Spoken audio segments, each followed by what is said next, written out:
Warning: the following contains sexual content, violence, and spoilers! Viewer discussion is advised.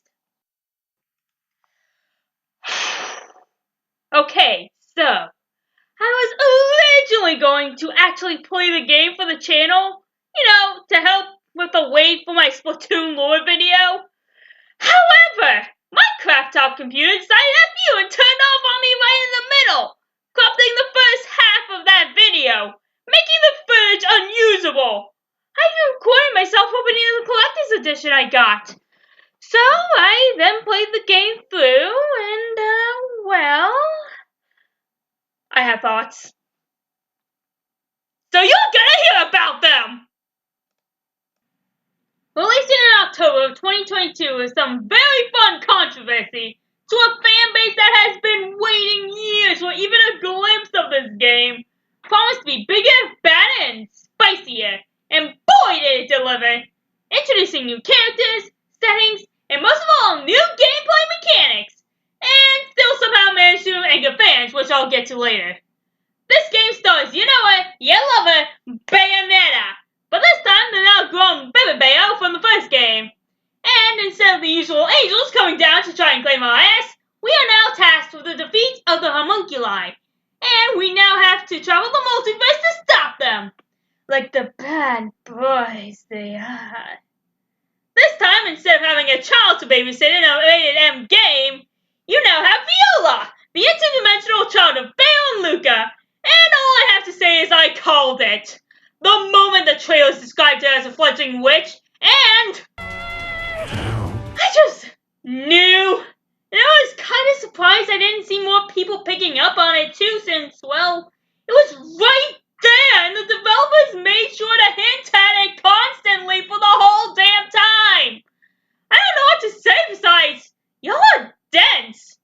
Or really hoping for that Jean X Teresa ship, in which case, you have my condolences. The gameplay is of the usual Bayonetta formula. The A is for your punches, X is for your kicks, Y is for your bop, and B is the jump. You can also dodge attacks with the ZR button, and doing so at opportune moments will activate Wish Time, which will slow down enemies along yourself to get on top, and show them who's boss. Now, however, we have the addition of the Demon Slave. Instead of just bringing out your demons out once for a climax and spamming a button over and over at the expense of your poor controller, you can now hold the ZL button and summon one of your 3 selected demons to destroy anything and everything in your path. Each demon has a different skill and playstyles. However, it is important to note that while this is in use, Bayo can't move. And the demons can, and will, go into a rage state, which will cause them to take a bite out of you instead. So it is important to be aware of your surroundings while using this, and it's best to use them on larger, more tankier enemies that you'd usually have trouble beating otherwise. And certain levels will require you to use specific demons. However, these mostly act as a tutorial for using these soon-to-be permanent additions to your roster. So don't feel too bad about not using them. These include, but aren't limited to, Big Boy Gamora, Basket Ball, Spooder Phasmogachne, and I swear, if my footage didn't get corrupted, I would have given the Thomas the Tank Engine meme 3+ more years of shelf life. The other new mechanic is the Demon Masquerade forms. Each of your weapons is based on one of the seminal demons, and depending on which one you're using, it will give Bayonetta a different appearance. These forms can provide you with different abilities, such as jumping farther, gliding, and sticking to walls. Which brings me to the best thing in this game, the bigger level designs. Don't get me wrong, Bayonetta had always had some little nook and crannies for you to find, but in 3 it's more open and less restricting on where you can and can't go. If you can somehow feasibly get your ass there without the game telling you no, then you can get there. And the game will reward you with extra goodies like lore, concept art, music, 3D models, enhancement items like moon pearls and witch hearts, and extra levels via finding familiars. So it's always a good idea to at least try and throw yourself everywhere to find all the secrets. So it's always worth the time to go back and replay levels to find anything you may have missed. These also give Bayo special attacks when the meter under the health bar fills. But these can only get enemies close to you, so it's important that you get close to them and not in the hot and steamy sort of way. Exploring like this can also net you extra fights and challenges. Instead of the Alpha this time you have I'm not going to pronounce this right. The Jinu Gap levels. You have the typical low floors lava challenges, but you also have new ones like get the specific combo score and run, Forest, run!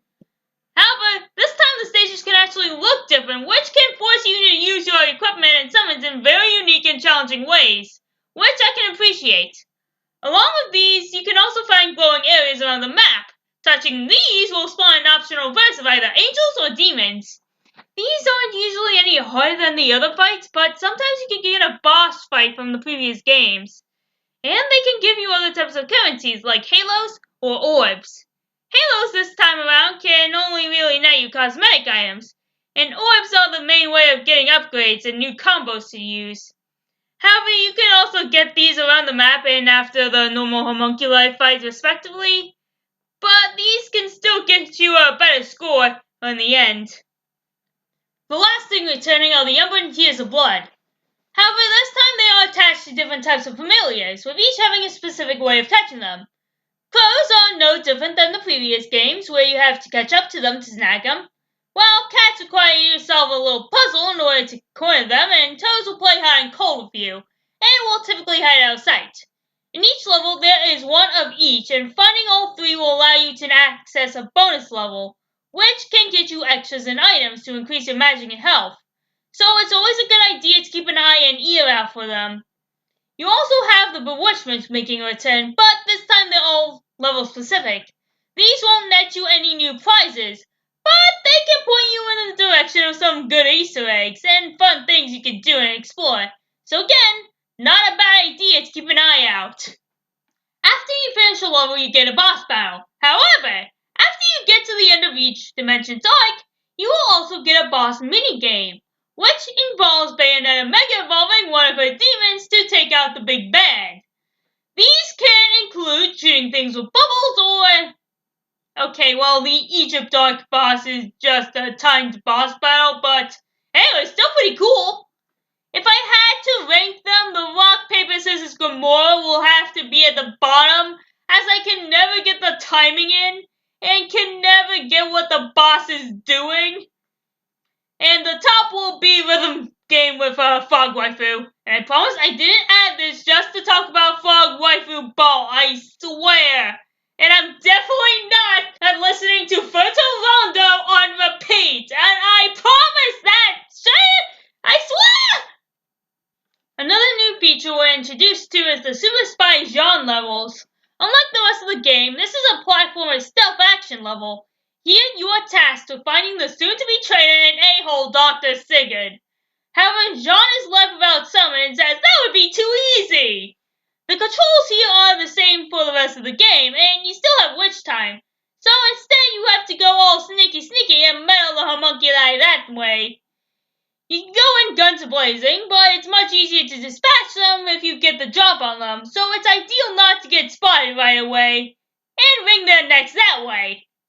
You can do this by getting behind them and hope they didn't notice you, or you can hide in rooms and vents scattered around the level, which is where the Beast Within comes in.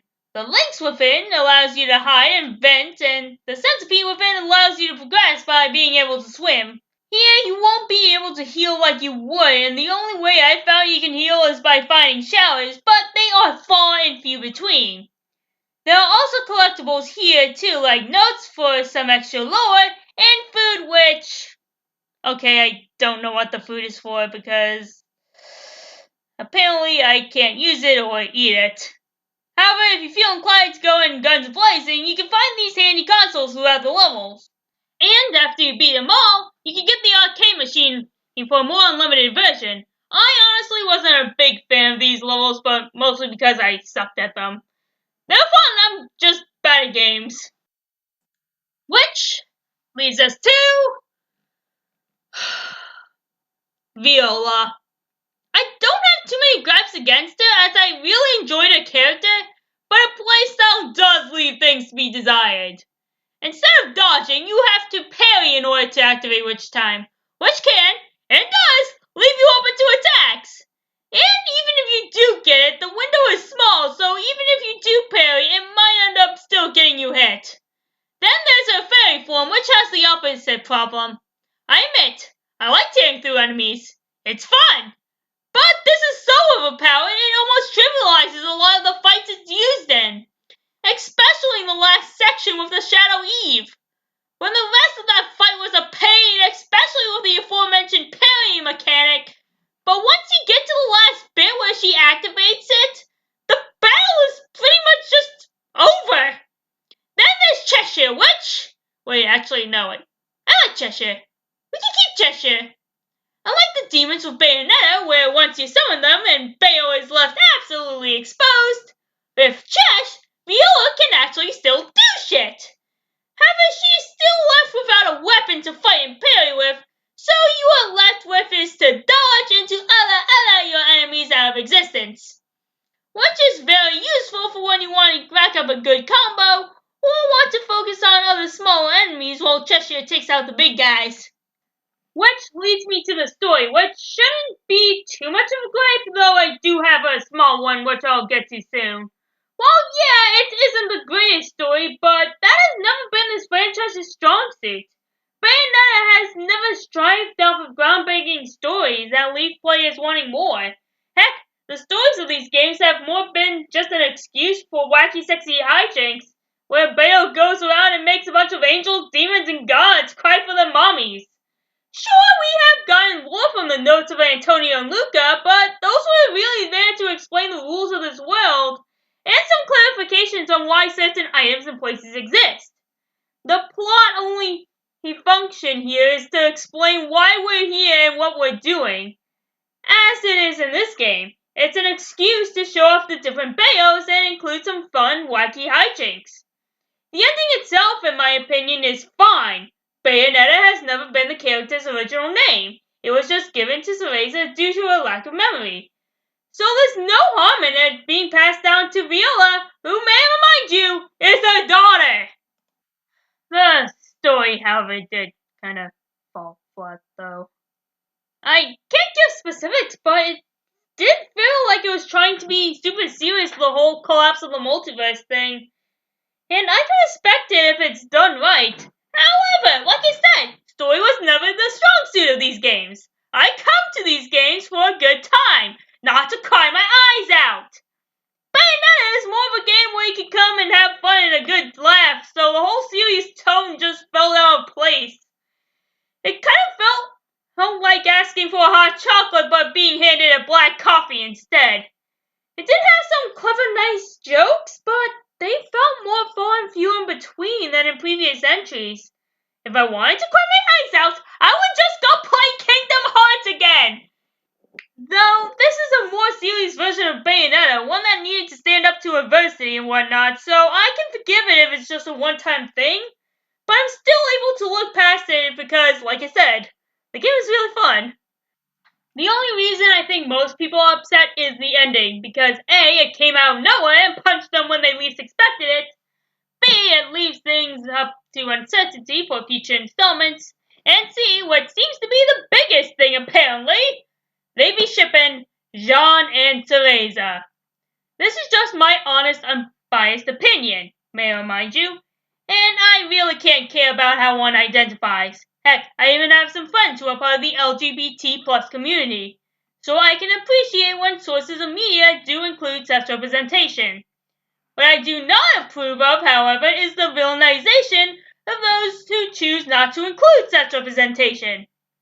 If they were explicitly homophobic, villainize these groups of people, or just leave them on, that's one thing. But to force and bully creators to include such representation isn't cool.